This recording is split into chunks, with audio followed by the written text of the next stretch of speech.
to 18 and verse 20.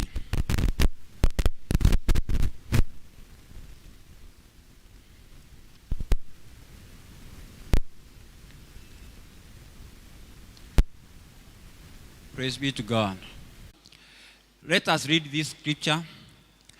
So David and his men wept loudly aloud until they had no strength left to weep.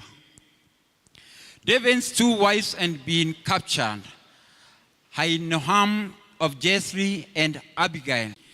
Each one was bitter because of his sons and daughters.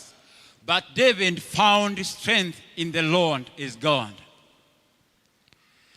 Then David said to Abiathar the priest, the son of Ahimelech, "Bring me the ephod." Abiathar brought it to him. And David inquired of the Lord, "Shall I pursue this raiding party? Will I overtake them? Pursue them?" He answered, "You will certainly overtake them and succeed in the rescue." David and the 600 men with him came to the Besor ravine, where some stayed behind. For 200 men were too exhausted to cross the ravine, but David and the 400 men continued the pursuit. They found an Egyptian in a field and brought him to David. They gave him water to drink and food to eat. Part of a cake of pressed figs and 2 cakes of raisins. He ate and was revived. For he had not eaten any food or drank any water for 3 days and 3 nights. David asked him, "To whom do you belong? And where do you come from?"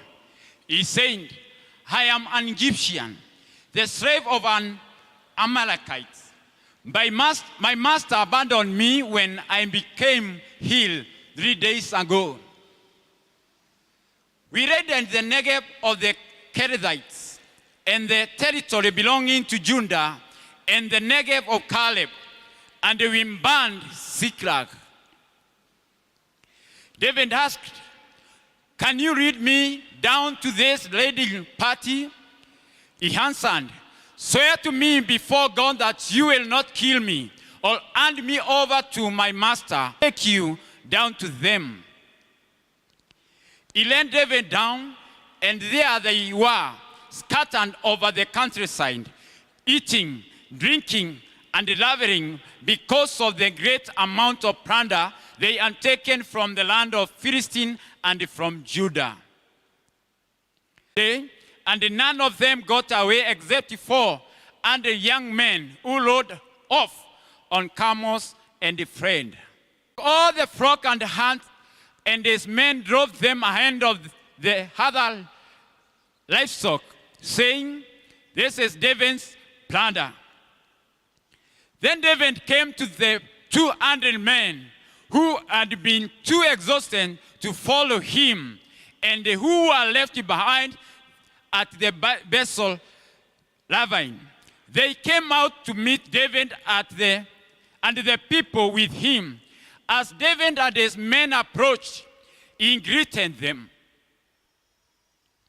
But all the evil men, note this, but all the evil men and the troublemakers among David's plunder we recovered. However, each man may take his wife and children and go. David replied, saying, "The share of the man who stayed in the surprise is to be the same as that of him who went down to the battle.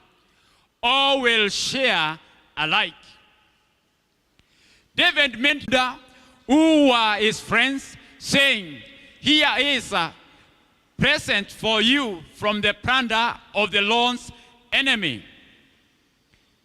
He sent it to those who were in Bethel, Ramoth, Negev, and Jati. You can proceed. And David sent the gift to. Praise be to God.